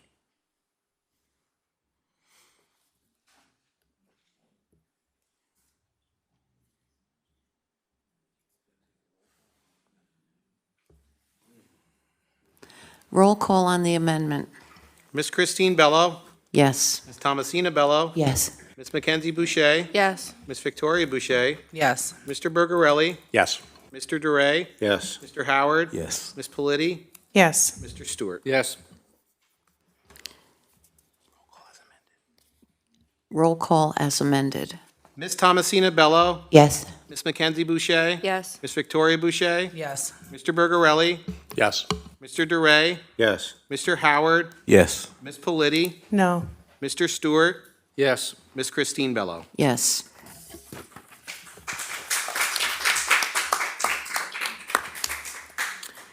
Resolution 7.12, can I have a motion? So moved. And a second? Second. Discussion. Roll call. Mr. Howard? Yes. So I look at some of these positions and communication strategist. What is the job description of the communication strategist? What differs from the director of communications and communication strategist? I can provide you with both job descriptions in writing. But the public wants to hear it. What's the difference in the two? I don't have the job description in front of me. However, this was prior to this Director of Communications job. It was communication strategist. It was a CSEA position. It did not involve branding, that prior position. So it was going around taking pictures of events and publicizing those events for the community. So that was the communication strategist job. So I can provide you with the formal job description for both. I don't have them in front of me. So is the thought that we no longer need to brand our district? Well, when you brand a district, you usually hire a company. They go through the process and then you're branded. We have branded this district for several years now. I believe we are branded. But I believe We have goldbacks. I believe Dr. Sklar's is a huge part of what we've been able to do to brand our district. And in that position, and in the capacity as a director of communications, I think that she's very well earned that position. And it's like we're going backwards as a district, me personally. I think that if anything, as things get bigger, stronger, and better, we're going to need more. It's going to, with the era that we're in now, from social media and branding and being up to date and being on pace with everyone else, I don't think it makes sense for us to go backwards, because that's what we're doing. We're going backwards, and I don't think this is the time for us to go backwards.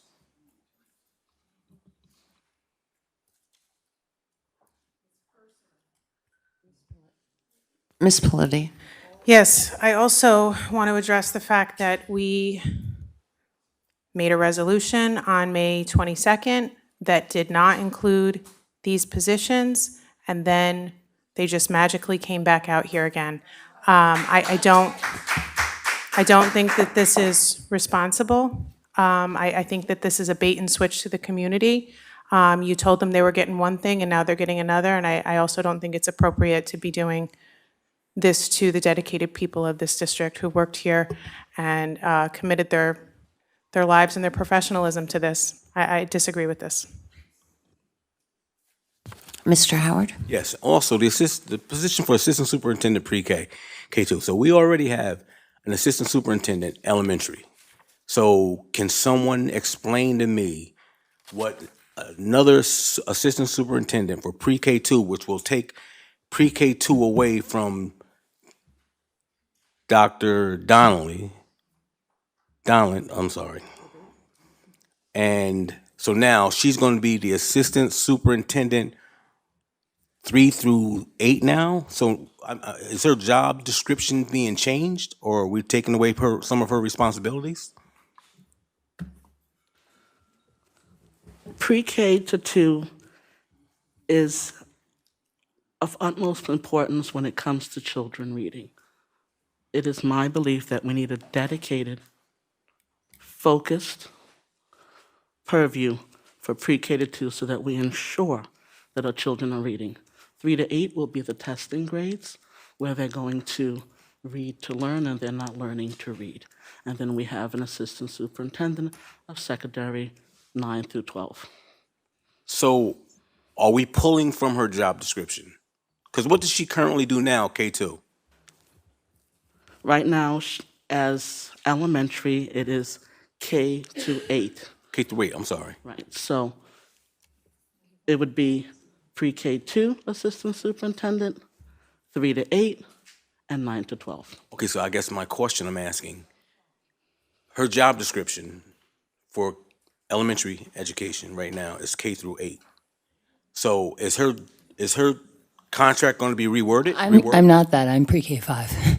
Pre-K 5, I'm sorry. So now she's going to have 2, 3, 4, 5. So is her contract being changed? She's going to have 3 to 8. Her duties may change, but not the contract. The contract will not change. The duties may change. So we feel that we need an assistant superintendent instead of maybe Pre-K someone to 2, work we in her need to department with her? ensure that our babies are reading. They are not right now. I hear you, and I agree with you 100%. I've been talking about literacy from the day I came on this board. My question is, do we need another assistant superintendent to do that work? Yes. Roll call, please. Now, excuse me, I got one question. Oh. So Mr. DeRay. you mentioned that you have a job description for the communications strategist. Do we have job descriptions for all of these? Yes. Okay. Do you think they could be provided to the board so we have more information before we vote on this and table this? Because this doesn't go into effect till 25, 26, so we have some time, correct? You just had the job descriptions in executive cabinet. That 8-page paper I gave you? That was those little boxes? That was it?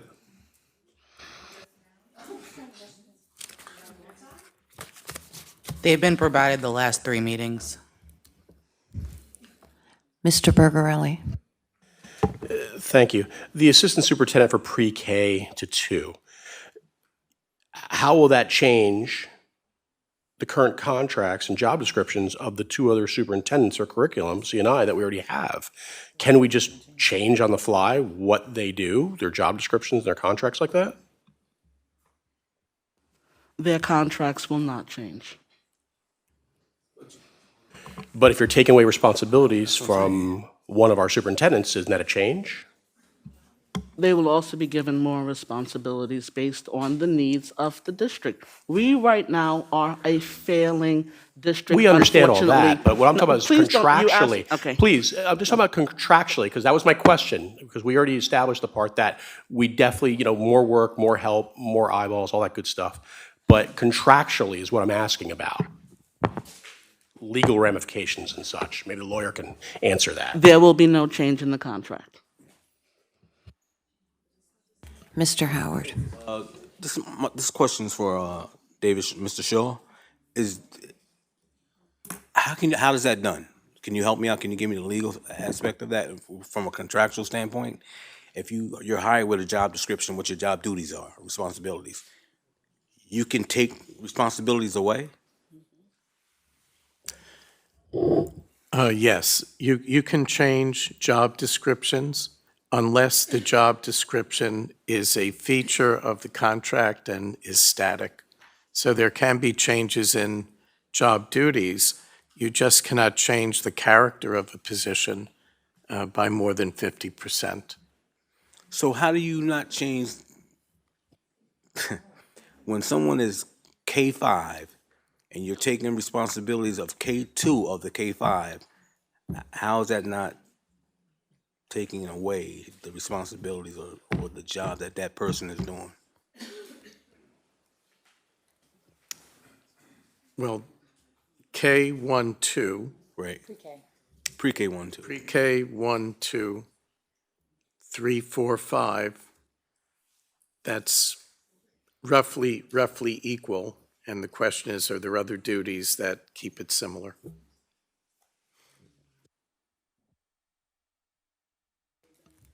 Roll call.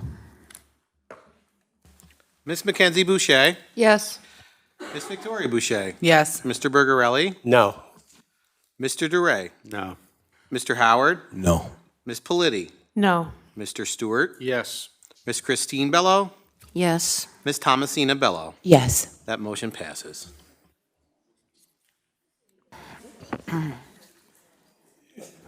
Number 8, the Assistant Superintendent of Finance. Dr. Bourne asked me to do this evening. So on the finance agenda, we have items 8.1 through 8.24 for your consideration on consent. Thank you. Does anyone want to separate any out? Mr. Stewart? 8.13. Anyone else? Can I have a motion on 8.1 Excuse me. through, oh, I'm sorry. Can you take out 8.112, please? Okay. Can I have a motion on 8.1 through 8.24 minus 8.11 and 8.13? So moved. And a second? Second. Roll call. Miss Victoria Boucher? Yes. Mr. Bergarelli? Yes. Mr. DeRay? Yes. Mr. Howard? Miss Politi? Yes. Mr. Stewart? Yes. Miss Christine Bello? Yes. Thomasina Bello? Yes. Miss Mackenzie Boucher? Yes. Resolution 8.11. Can I have a motion? So moved. And a second? Discussion? Mr. DeRay? Question is, I see we're transferring 329,000 to contract services for the forensic audit. But please explain the 28, where's the money coming from? I don't understand that abbreviation here. That's a salary line, I believe, for special ed psychologists, school psychologists. So we're moving money from salaries to the contract. That's the way I read it. I can double check that for you. One else? Roll call. Mr. Bergarelli? Yes. Mr. DeRay? Yes. Mr. Howard? Miss Politi? No. Mr. Stewart? Yes. Miss Christine Bello? Yes. Thomasina Bello? Yes. Miss Mackenzie Boucher? Yes. Miss Victoria Boucher? Yes. Item 8.13. Can I have a motion? So moved. And a second? Discussion? Mr. Stewart? Thank you. So we have the Treasury report for the end of March, and I compared it to last year this time, and we actually have $22 million more than last year. My concern is that at the end of the year, we're going to be over the 4% again. So what I'm hoping we can do is by our next meeting, if we can get the April Treasurer's report and compare it with last year, see where we are, and maybe we can fund some of the bond issues, principal and interest toward that to make sure we're under the 4%. Because I know last year we did a large transfer to the reserve fund. We might have to do that again. Because according to my calculations, it looks like we're going to be very close or over. That's all. Thank you. Ms. Boucher? Will Ms. Roaring be at the next meeting to answer these questions? I can get the information to Ms. Roaring tomorrow, and or Mr. Rothman, and see if we can't get that information for you. Roll call. Mr. DeRay? Yes. Mr. Howard? Miss Politi? Yes. Mr. Stewart? Yes. Miss Christine Bello? Yes. Thomasina Bello? Yes. Miss Mackenzie Boucher? Yes. Miss Victoria Boucher? Yes. Mr. Bergarelli? Yes. Number 9, the Assistant Superintendent of Technology, Mr. McGrath. Good evening. The Department of Technology and Data presents for the board's consideration item 9.1. Thank you. Can I have a motion? So moved. And a second? Second. Discussion? Roll call. Mr. Howard? Yes. Miss Politi? Yes. Mr. Stewart? Yes. Miss Christine Bello? Yes. Thomasina Bello? Yes. Miss Mackenzie Boucher? Yes. Miss Victoria Boucher? Yes. Mr. Bergarelli? Yes. Mr. DeRay? Yes. This I- concludes my items.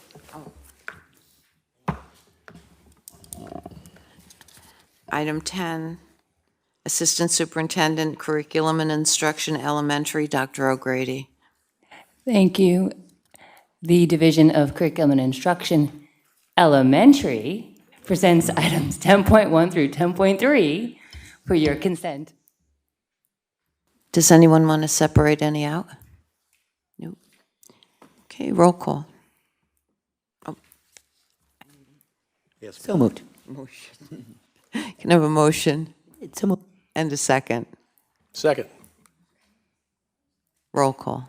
Ms. Politi, Yes. Mr. Stewart, Yes. Ms. Christine Bello, Yes. Ms. Thomasina Bello. Yes. Ms. Mackenzie Boucher. Yes. Ms. Victoria Boucher. Yes. Mr. Bergarelli. Yes. Mr. Duray. Yes. Mr. Howard.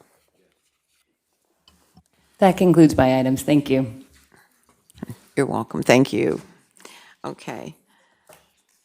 Number 11, Assistant Superintendent, Curriculum and Instruction, Secondary, Dr. Soto. Thank you. The Curriculum and Instruction Secondary Level Division presents agenda items 11.1 and 11.2 for the board's consent.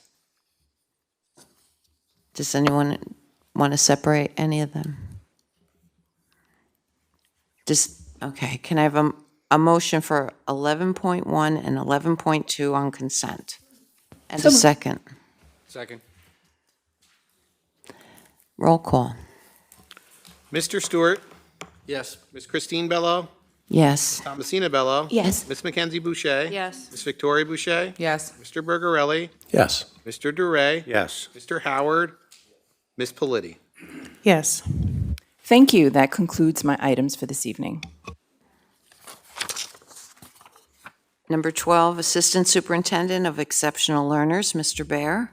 Thank you, Madam President. The Exceptional Learner Division has item 12.1 for the board's consideration. Can I have a motion? So moved. Second. Second. Discussion? Victoria? Yes, so we're able to see the reports on here. It's not for public consumption, but my question is, there's a bunch in here that says amendment, agreement, no meeting. How did you get to that conclusion? So for small IEP changes, we work with families that, rather than doing a meeting, we ask them to do an IEP amendment, no meeting. It's a legal process that allows them to give us written permission to then add a test accommodation, things like that, things that might be needed that don't require a full meeting. So we work directly with families. We offer them that avenue, and if they choose that avenue, they sign off, and then we can make the change to the IEP. It was changed about 15 years ago, as referred to as financial, I forget what it was, but the state fiscal, it was this whole idea of trying to reduce, I'm sorry, I'm not speaking very well on this, but about 15 years ago, the law changed on this, and it was a way to kind of help streamline the CSC process. That's fine. Okay, roll call.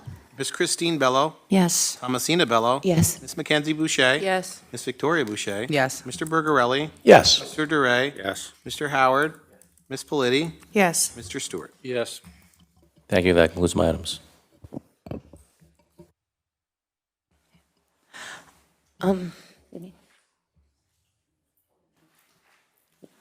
Yeah, I'd like to make a motion to go into executive session, please, for legal advice. So moved. I need a motion to go into executive session. Be it resolved that the board hereby recesses to executive session to discuss what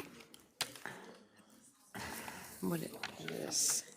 To discuss the service of a particular school district officer, the district shall not take action after executive session. So moved. And a second? Roll call. Ms. Thomasina Bello. Yes. Ms. Mackenzie Boucher. Ms. Victoria Boucher. Yes. Mr. Bergarelli. Yes. Mr. Duray. No. Mr. Howard. No. Ms. Politi. No. Mr. Stewart. Yes. Ms. Christine Bello. Yes.